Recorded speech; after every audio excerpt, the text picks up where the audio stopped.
Hello and good evening. A very warm welcome to you all, wherever you may join us from this evening. For those of you in the United Kingdom and of course from other time zones around the world, welcome to Melbourne, where it is just after 6 p.m. My name's Caron Beaton-Wells. I'm the Deputy Dean of the Melbourne Business School, and I'm just delighted to be co-hosting the 2020 Charles Goode Oration. In the spirit of reconciliation, Melbourne Business School acknowledges the Wurundjeri people of the Kulin Nation, traditional custodians of the land on which our school buildings stand. We also acknowledge traditional custodians of country throughout Australia and their connections to land, sea and community, and pay our respects to their elders, past, present and emerging. I personally acknowledge and I welcome Aboriginal and Torres Strait Islander Australians who have joined us for tonight's lecture. Amongst us, I'm delighted to acknowledge also Mr. Charles Goode AC, after whom this esteemed oration is named. Mr. Ross Barker, Chair of the Melbourne Business School Board, and the University of Melbourne Vice-Chancellor, Professor Duncan Maskell, as well as the many other distinguished guests who are joining us this evening. It's a pleasure to know that we are also joined by Commissioner Simon Corden, the nephew of preeminent economist Professor Max Corden, about whom I just heard Martin speak with such appreciation and fondness, reflecting on the impact that Professor Corden had on him as a student during his Oxford days. Well, it is just a delight to welcome you all this evening to the Charles Goode Oration for 2020, and I'm eagerly anticipating tonight's lecture by Martin Wolf. But first, just a word about the oration itself. The Melbourne Business School established the Charles Goode Oration in 2010 to honour one of our founding members and honorary fellows, Mr. Charles Goode. Charles will be well known to many of you for his accomplishments in business, having served as chairman of the ANZ Bank and Woodside Petroleum for many years, and as a director of Singapore Airlines. Decorated in 2001 and made a companion in the Order of Australia for his services to the financial industry and his directorship of charitable and health-related organisations, Charles currently serves as Chairman Emeritus of Flagstaff Partners and as Chairman of the Ian Potter Foundation. Since 2010, in its 20th year, the Oration is now a major business and social event here on the school's annual calendar. It's one we're extremely proud to host, and we weren't going to let the tumultuous events of this year prevent us from convening again. I'm joined by Professor Ian Harper, AO, who will shortly invite our guest, Mr. Martin Wolf, to deliver the oration. And following the lecture, Ian will return to pose your questions to Martin. So we do invite you to get involved ahead of time and submit those questions using the Q&A function on your screen. In keeping with the theme for tonight's lecture, we are very democratic. So if you see a question come through and you're keen to have Martin answer it as well, you can upvote it using the thumbs up button. We will do our best to finish promptly at 7 o'clock. And now, Ian, over to you. Well, thank you, Caron, and welcome everyone. Martin, would you please join me on the screen as well? Well, ladies and gentlemen, it's my very great pleasure to introduce Mr. Martin Wolf, CBE, who joins us from London, where it's just reasonably early in the morning, to deliver the 2020 Charles Goode Oration. Martin Wolf is Chief Economics Commentator at the Financial Times, and as most people in this audience would know, amongst the most respected, honoured and widely read business journalists working today. Martin was awarded the CBE in 2000 for his services to financial journalism, and he holds honorary doctorates from 6 universities, including the London School of Economics, Nottingham University and Warwick University in the UK. He is an honorary fellow of Corpus Christi and Nuffield Colleges at Oxford University, and also of King's College in London. He was a member of the UK government's Independent Commission on Banking between June 2010 and September 2011. Mr. Wolf won the Ludwig Erhard Prize for Economic Commentary for 2009, the 33rd Ischia International Journalism Prize in 2012, the Overseas Press Club of America's Prize for Best Commentary on International News in Any Medium for 2013, and the 2019 Lifetime Achievement Award at the Gerald Loeb Awards. Martin's most recent book is entitled The Shifts and the Shocks: What We've Learned and Still Have to Learn from the Financial Crisis. Well, Martin, we're greatly privileged to have you as our Charles Goode Orator and to hear your views on how to save democratic capitalism. Let me now invite you to share your lecture with our guests, and I'll return a bit later, as Corona said, to facilitate Q&A with our audience. Ladies and gentlemen, Mr. Martin Wolf. So it's an immense pleasure and honor to give this lecture, or this oration. I would very much like to have been with you on this occasion, but obviously that has been impossible. So I'm giving it in this slightly strange way, to which I suppose most of us have become very rapidly quite accustomed. The background for this is pretty simple. Like most people of my generation, I was born immediately after the Second World War, a child of refugees. I thought that we in the West lived in a completely stable political and economic system. Mistakes might be made, but they were essentially policy mistakes, not challenges to the system itself. But it has become obvious in recent years, in the words of one of the greatest scholars of democracy, Larry Diamond of Stanford, that we are in what he calls a democratic recession. And this democratic recession is not just in emerging and developing countries, though that's very, very important, but also in core countries of the democratic West. And today is an indication, right now, there is a serious debate, we will see whether it turns out to be important or not, whether the United States, the world's most important democracy, can conduct what is regarded as a fair and legitimate election by its own people. And this is a situation which, at least for me, would have been unthinkable 15 years ago.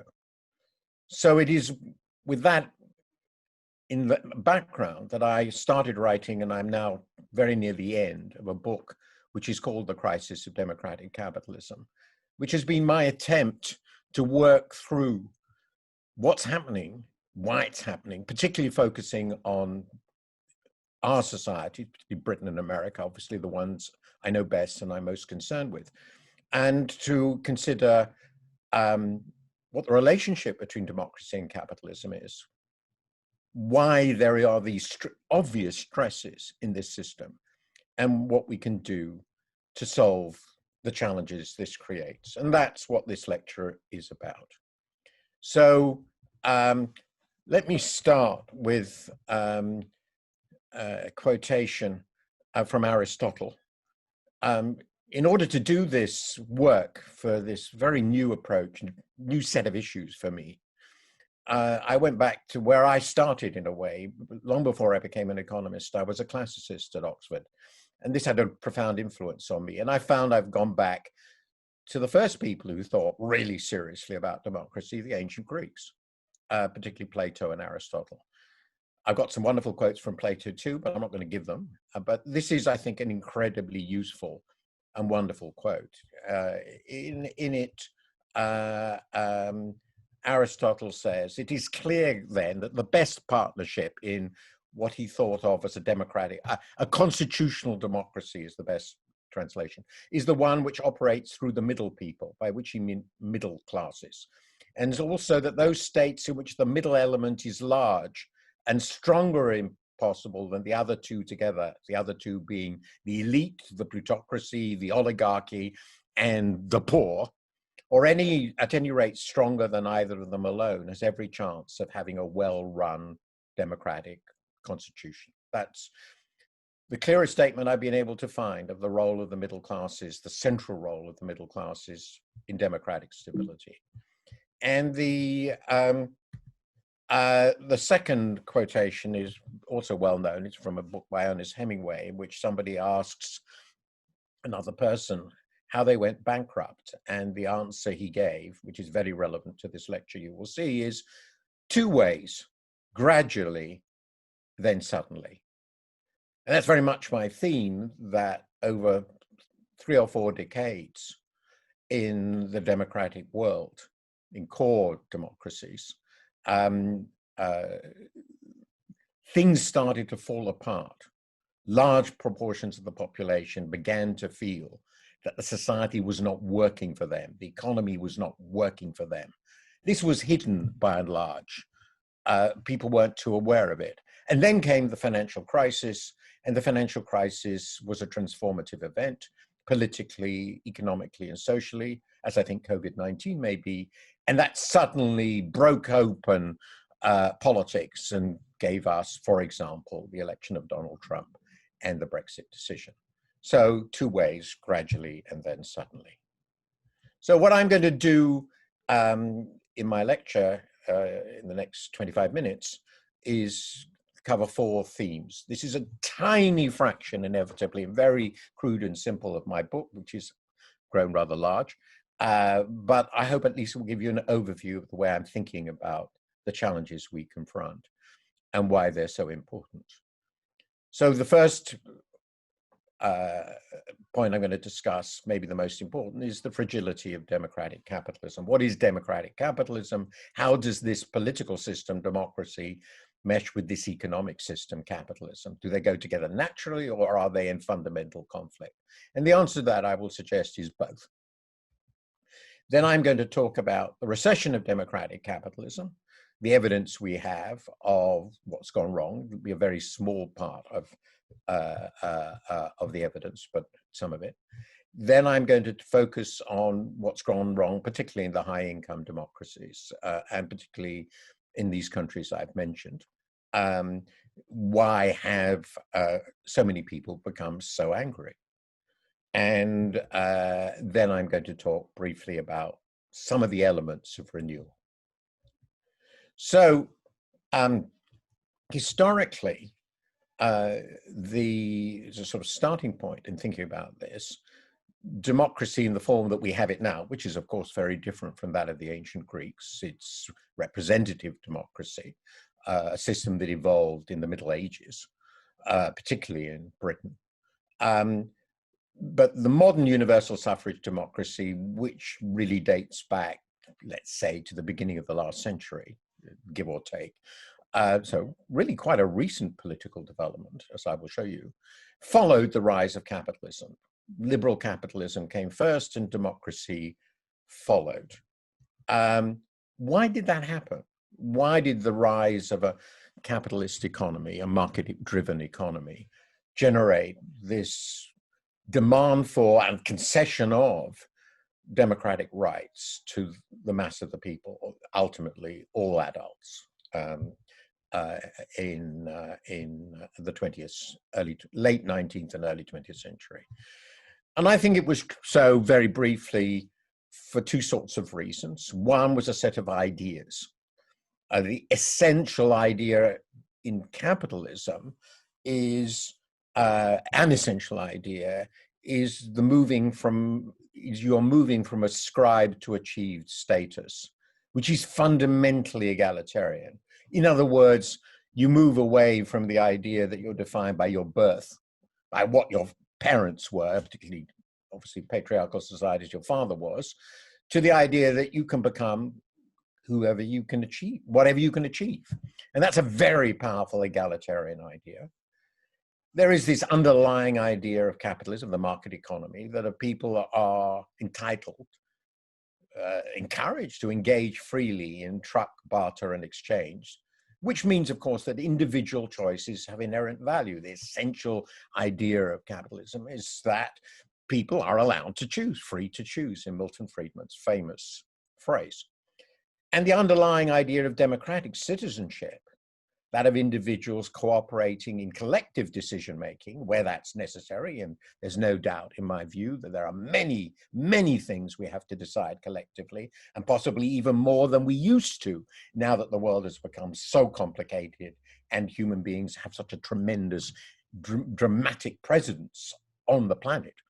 It again means that individual choices have value. We value individuals in democracy.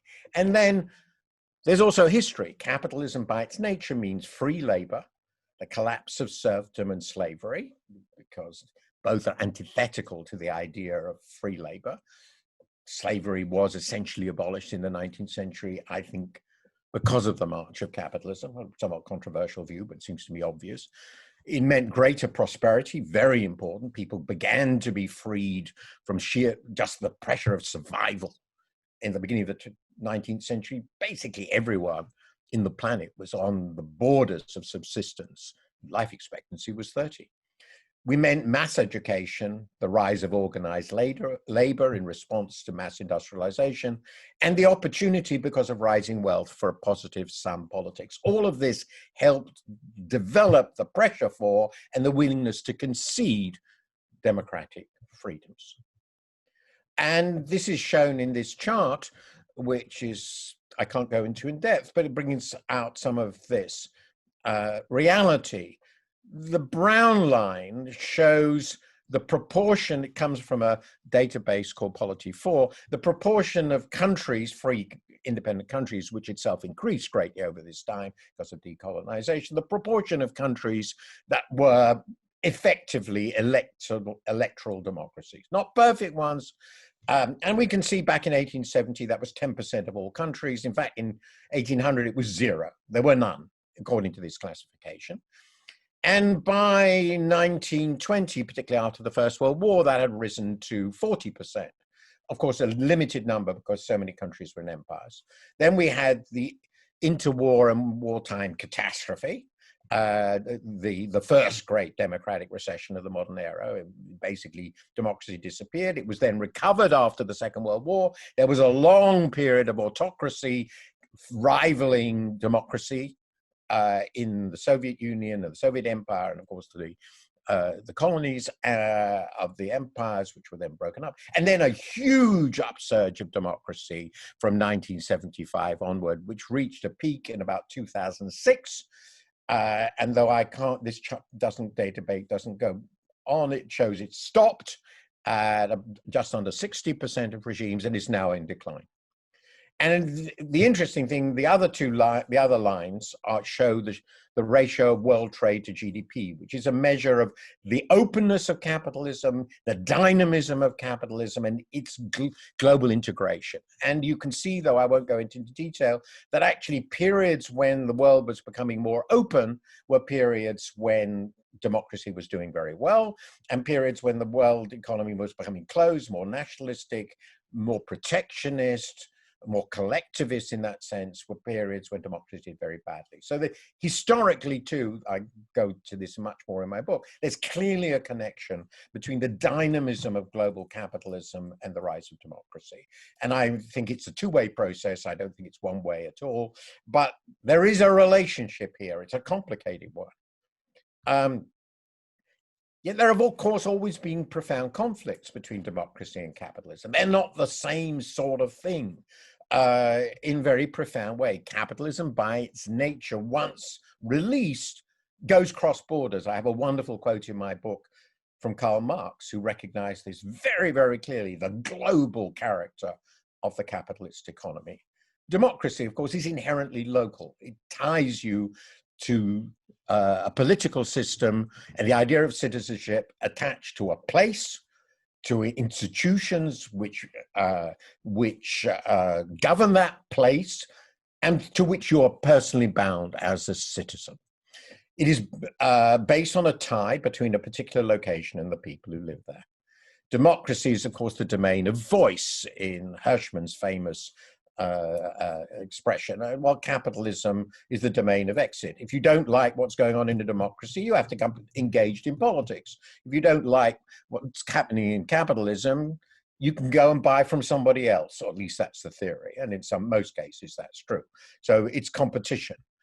Democracy rests on an inherently and principle egalitarian ideal, one person, one vote. Each person is at least in principle equal to the other in the democratic realm, of course not the reality. While capitalism rests on an inegalitarian ideal, if you like, that your influence upon the system as a consumer depends on the resources you can bring to it, what resources you have obtained. And if democracy, and this is very important, or the market economy, or both fail, as happened in the interwar period, and that was why there was this giant democratic collapse in the interwar period, then you are likely to get demagogy, plutocracy, or autocracy. And that's happened before, it happened in the Greek period, and it's happening, in my view, again today. So if capitalism and democracy are a marriage, it is obviously a difficult. So now let me turn to the second section, with Recession of Democratic Capitalism.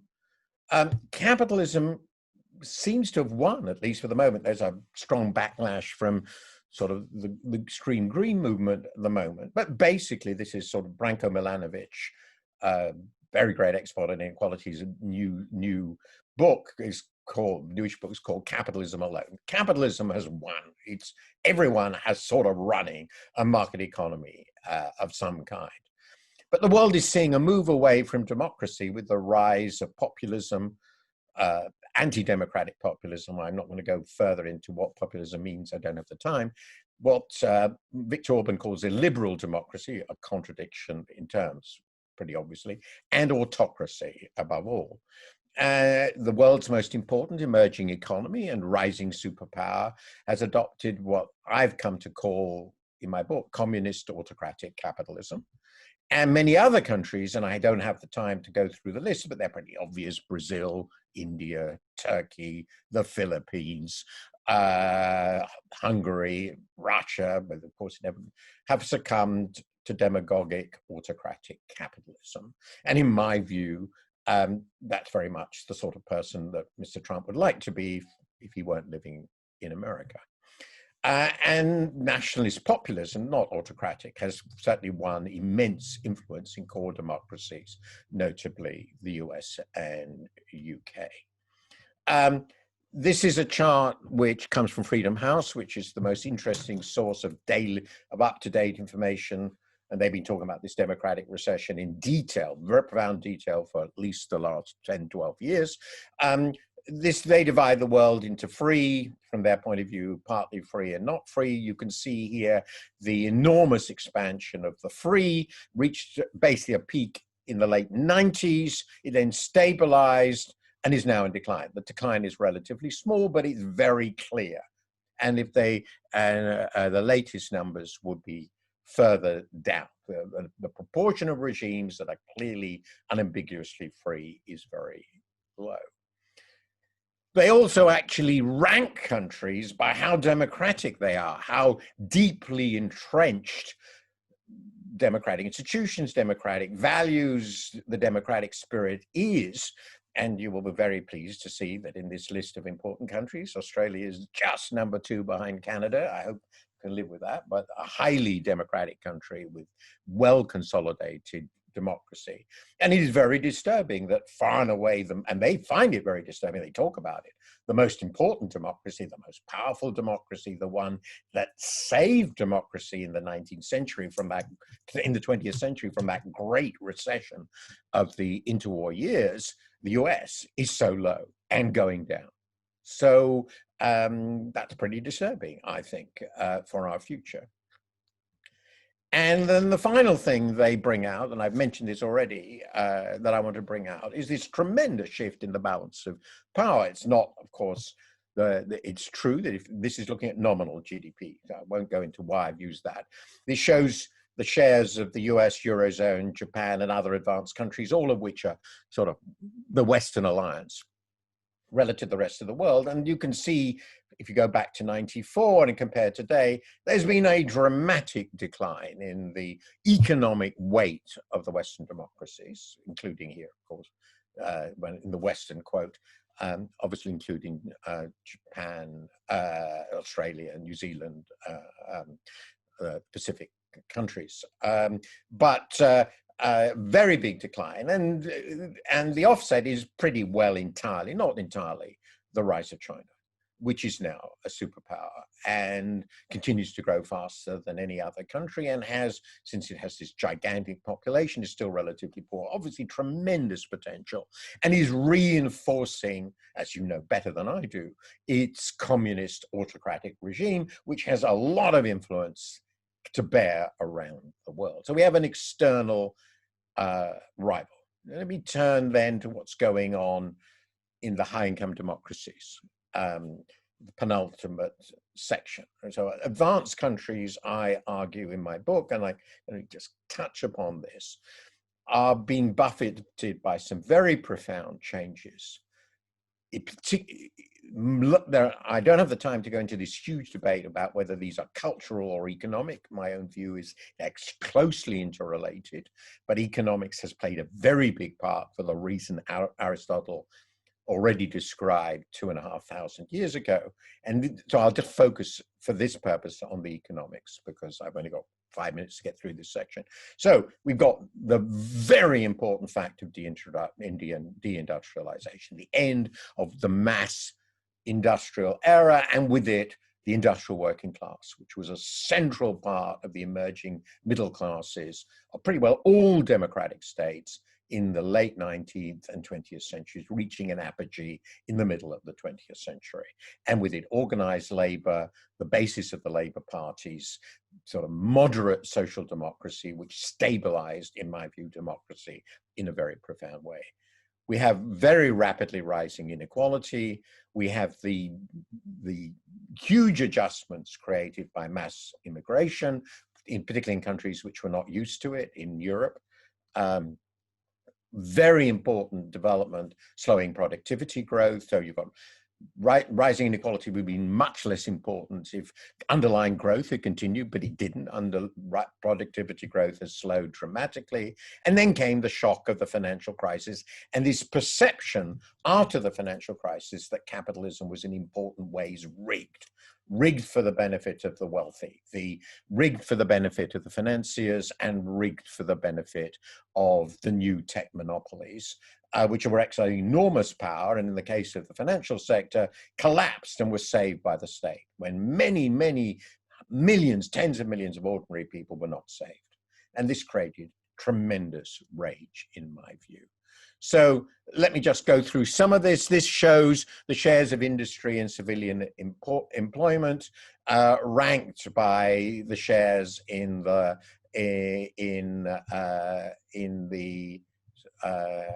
sorry, I have to go back. Ranked by the share in 1970. And you could see that back in 1970, pretty well half the labor force in many countries was employed in industry. And it has now fallen dramatically, its ongoing decline, because this is the area of the economy where productivity growth is very fast. Productivity growth is the main driver of this, not imports from emerging countries, so that's also mattered. And you can see that with this, the mass industrial labor forces that we had have diminished very, very dramatically over time, changing the pattern of work in a way very dramatically. Then I'm just looking at measures of inequality in 2016 from the OECD. I think it's not an accident that the US and UK of the consolidated democracies have exceptionally high inequality. I don't want to make this it's not a simplistic relationship here, but I think that in the US and UK particularly, inequality rose very dramatically. The US throughout the period, the UK in the 80s, destabilized relative incomes quite dramatically, and that I think had a long-term social effect. then this is what has happened to productivity growth. This is average growth in output per hour in each decade for the biggest developed countries, basically the G7 plus Spain. And we had this miraculous 50s and 60s after the war. Everybody was getting richer. This then got much worse in the 70s and 80s.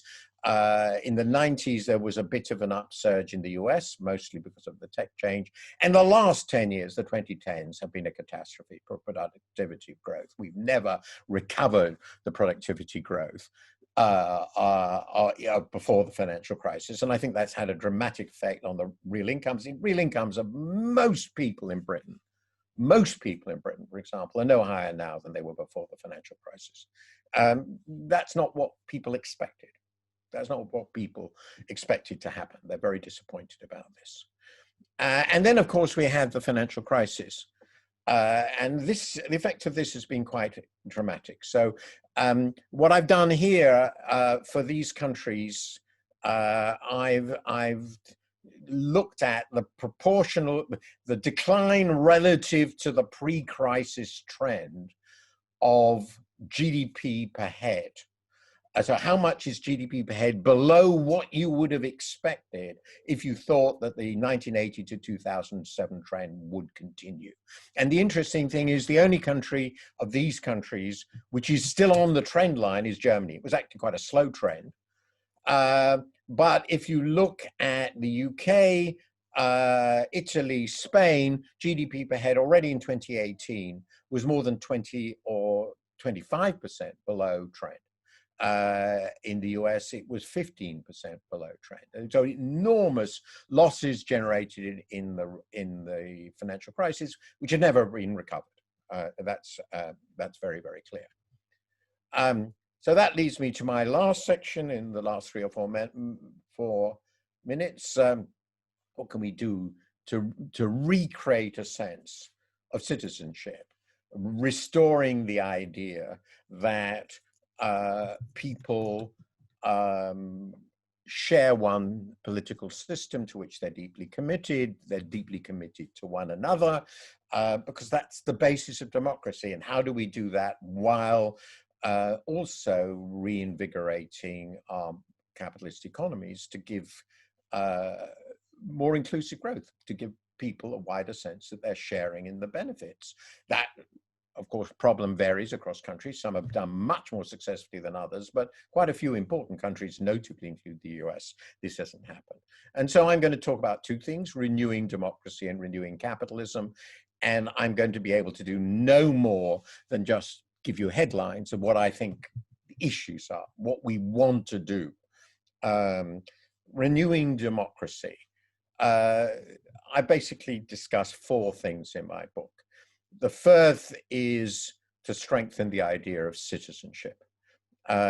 Without citizenship, I've been arguing in recent pieces, the sense of citizenship, the belief that it's treasured and valued, you can't have a functioning democracy. The Greeks knew this, and we have to remember this. And citizenship by its nature is exclusive. It's not a universal asset. It is something tied to place. And so I argue in great length, it's not something I would have ever written 20 years ago, foolishly perhaps, that people have to have a patriotic sense. Why? Because it's only if they feel they share this bond that they will regard the natural phenomenon in a democracy that you will lose sometimes to the other side. The other side, therefore, must be regarded as legitimate. The opposition must be legitimate. For it to be legitimate, you must believe that you share something more important than what divides you. That's values and your ties to place. That's essentially what I mean by democratic patriotism. We need to renew governance. In a lot of countries, governance has deteriorated dramatically in terms of competence, in the way we do regulatory bodies, in the relationship between the center and the local and the global.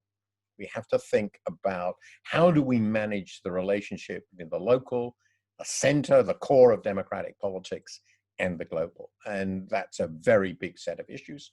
We need to renew accountability. I think in many countries, I think that's much less true in Australia, elections don't work very well. Our voting systems aren't very good. Our parties have become shells.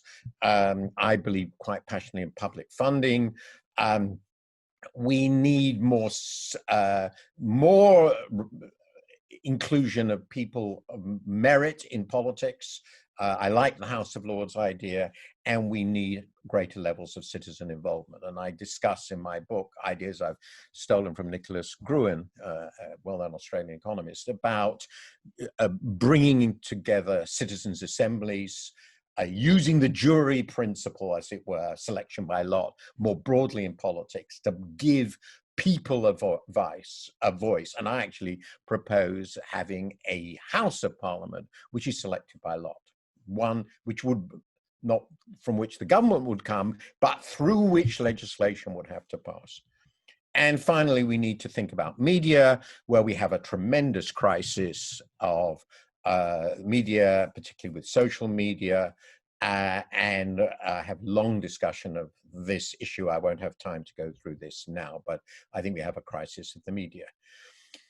Then finally, renewing capitalism. In doing this, and this is sort of the end, penultimate slide, so I'm a minute over.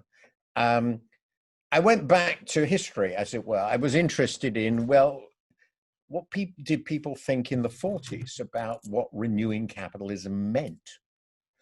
And I went back to one of the greatest speeches, as it happens, which I hadn't read for 40 years, which was FDR's speech in January 1941, called The Four Freedoms.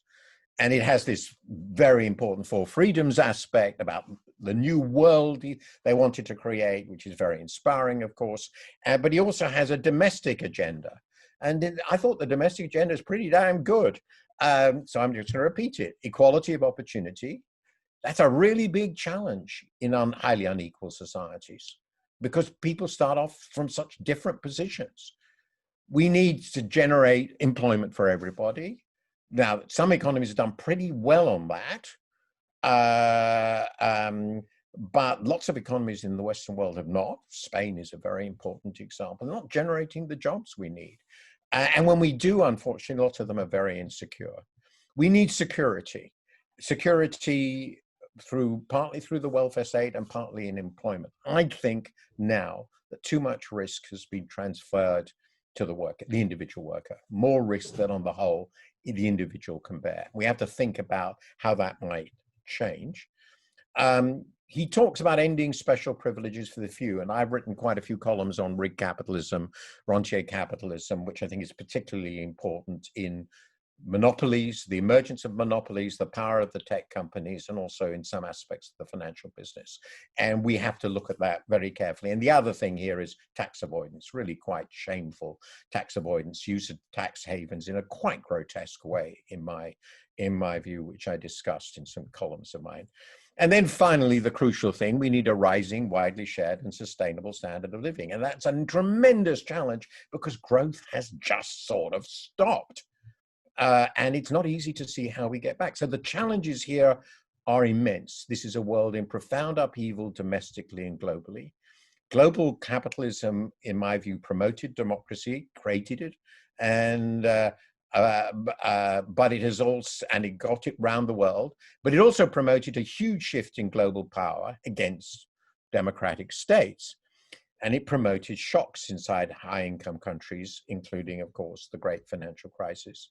The challenge we confront is to protect democracy from populism, particularly destructive populism, and adjust to the rise of China while managing the global commons. I think these are some of the most difficult periods, certainly the most difficult periods we've had since the interwar years. And this requires us to renew democracy and capitalism at home and globally. It's going to be a very, very difficult challenge. So this is 25 minutes or so on the themes that I've been writing and thinking about. And I'm getting towards the end of my book. It's been a tremendous challenge.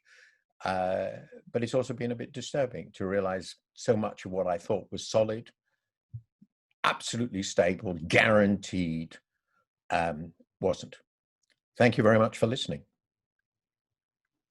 Well, thank you, Martin. As I imagine everyone here expected, what a set of stimulating ideas and propositions, things that have gotten people thinking. As you've been speaking, questions have been coming in. And as we discussed before the event, you knew that people even submitted questions in advance of your speaking in anticipation of the sort of ideas you're going to present. But what we'd like to do now is to ask Mr. Charles Goode, who is, as we know, the person after whom our oration is named, and Charles is switching on his camera right now. Charles, we'd be honoured if you would ask the first question this evening of Martin.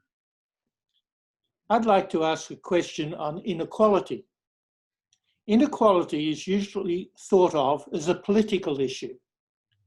My question is whether to ask you whether it is a significant economic factor leading to lower consumption and therefore lower growth. And if that is the case, how could it be addressed? Thank you.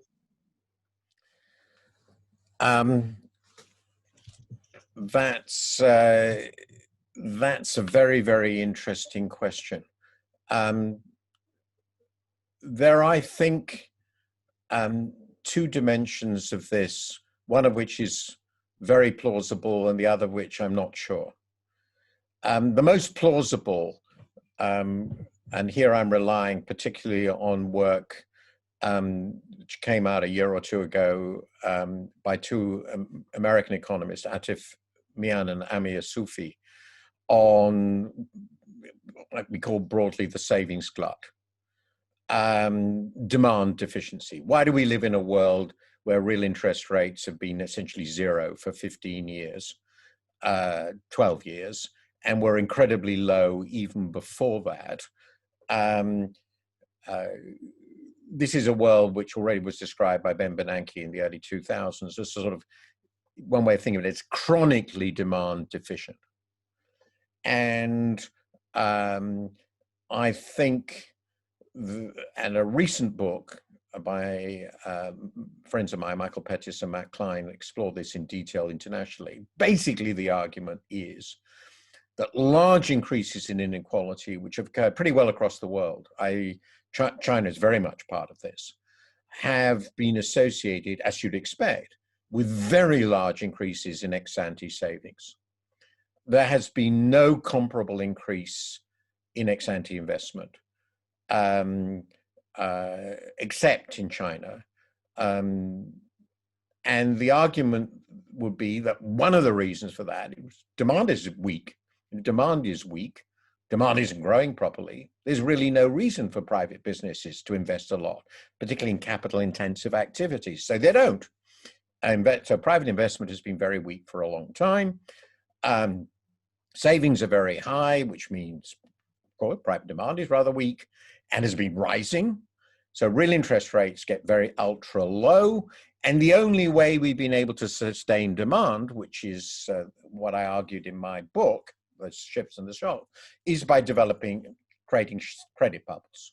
And when the credit bubbles don't work, we have huge increases in public debt, which on the whole don't go into growth promoting activities. So the rising inequality is a core part of the global savings glut issue. And that, I think, is absolutely clear. To me, that's completely obvious. And so I have a quote, wonderful quote from Mariner Eccles in one of my columns, who was governor of the Reserve Bank in the 30s, and the Federal Reserve, sorry, who said, well, of course we're in a slump because the people who want to buy your products don't have any money. Pretty obvious. So we got to give them money.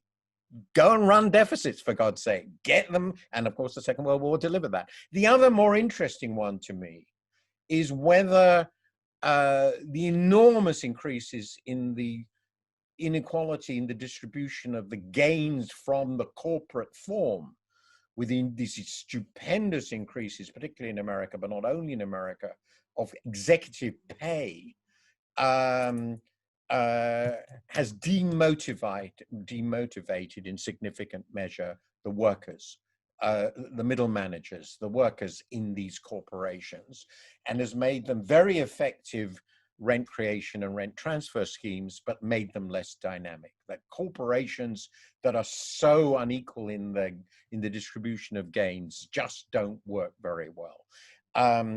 And here, of course, we know these stupendous increases in the relative pay of top executives vis-a-vis ordinary workers, which is certainly not correlated with productivity. It's absolutely clear.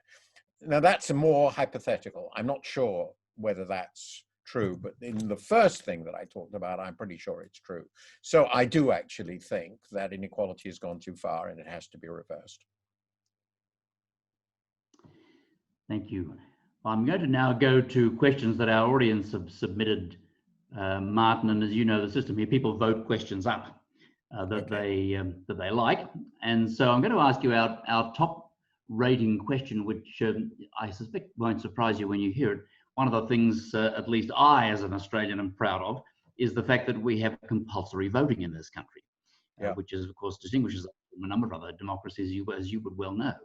So our questioner simply asks, do you think that the fact that we insist that everybody, including in particular the middle class, cast their vote in elections has something to do with the health of our democracy? Well, that's a very easy thing to answer. My answer is yes, and I put it in my book. I think the fact that, and I'll just add one thing, the fact that in the United States it's expected that not much more than half the population will vote in this incredibly important presidential election is a tremendous indictment of American democracy. And there's a lot more to do than that, but I believe very strongly that it is a patriotic duty to vote. Yeah, no, thank you. The second most highly rated question takes us to a different area, and that has to do with descriptions of democracy. Let me just read the question here from Gary.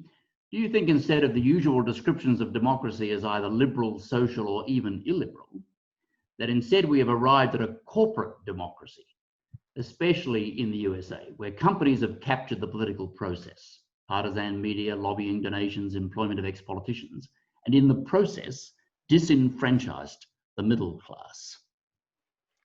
Yes, I call it plutocracy because it's not just corporations. I think plutocracy is the way, I have a description, it's the way the Roman Republic ended. That wasn't a democracy, of course, very far from it, but it was a remarkably successful republic. Plutocracy is usually historically not stable, tends to lead to autocracy because plutocrats start fighting among one another. And that may not always happen. That's what has often happened, not necessarily physically fighting, but metaphorically fighting. They give bad government. People then turn to an autocrat. And Plato's view, which is the most set in the Republic, is that autocrat often comes forward, it's beautiful description because it's so relevant, as the defender of the people against the plutocrats. Oh, yes. Okay? That's precisely, of course, what we are seeing with the faux populism of somebody like Donald Trump. I think that there were always very powerful plutocratic elements in the American Constitution, but they were balanced by others. Over time, particularly in the last 40 years, the enormous increase in resources available to the plutocracy and the collapse in resources available to everybody else, which is partly the disappearance of trades unions, has affected political institutions. Therefore, everybody relies on the same funding stream, which is that of very, very wealthy people, left and right. You know, the Democrats, I'm being too simple, but tends to reinforce this. I would like, if I may, just to finally conclude, I've just participated in a debate promoted by the Chicago Booth School to commemorate, mark the 50th anniversary of this very famous article by Milton Friedman, arguing that the social responsibility of corporations is to make profits. And I was asked, I was very privileged to be one of the relatively small number of people to write essays for that. And I wrote an essay, which I was quite proud of, and you can get very, very easily on the site, on specifically the question that was asked, namely, and the argument I made was exactly that in that argument, Milton Friedman said, corporations should play by the rules, which we all agree. Yeah. But the point I made is, unfortunately, corporations are making the rules. Mm. They're not playing by the rules, they're making the rules. And that destabilizes the democratic system. And that's exactly what the questioner is suggesting. And I agree. Yeah, thank you. We've moved to the topic of environmental dimensions of what we've been talking about, and the questioners have pointed to the fact that that really hasn't gotten a mention yet. So, you know, a strong relationship between capitalism and particular growth and rising living standards, wealth of middle class, stable democracy. Well, the question is, of course, to ask, well, whereabouts does the pending environmental collapse come in here? And in particular, is unending or limitless economic growth environmentally sustainable? I think, well, first of all, the answer to the latter question is, I don't know, but probably not at some point. The way I tend to approach these things, you'd expect, you know, déformation professionnelle, is this. And I have got a discussion of this, of course, in my book, though it wasn't the central part because I'm focusing on something else. And there are lots of wonderful books on environmental challenges. But my basic view is, some people think we should re-engineer our entire political, economic, and value system overnight. I don't think that's a feasible goal. We've had lots of experience with revolutions and they don't work. So what we have to do is define constraints, define what won't work, things we can't do, and of which obviously climate is the most important, but biodiversity is another. And with that, define economic activities and processes that have to stop. Okay? Things we can't allow to happen. And the most obvious of these is emissions, but there are no doubt there are others: fishing, overfishing, all the rest of it, use of land surface, and so forth. Now, once we define what has to be constrained, we then have the problem of defining effective policies. There's a very good discussion, by the way, of the climate policies required in the IMF's latest World Economic Outlook. I recommend it. And we have to implement it, and we have to implement it globally. So that means global governance remains central. And one of the great challenges is how we make that work. And then my view is, if we implement those policies effectively, then we will discover whether growth is still possible. My own view is the literature very strongly supports the idea, technological, engineering, business, and economic literature on this, that we can continue to grow the economy while meeting the climate constraint. It's not going to be very difficult to do. And we often underestimate how good we are at innovating around these things if we decide we have to do so, as we've done with clean air and so forth locally. So impose the constraints, make them binding, agree those constraints, impose them, and see whether we can still grow on some dimensions. There are some dimensions, like in virtual interactions of this kind, where we can grow a lot because it doesn't take all that much energy. It requires some, but not vast. But finally, I did write a column on this, which I won't be able to go to in detail now, but basically I showed that if we stop growth, that doesn't really solve our environmental questions, because our system as it is now is consuming all these resources. We have to uncouple our economic system on which we depend from its impact on the environment. That's clearly what we have to do, whether we grow or not. If at the end of that we find we can't grow at all, then that's what happens.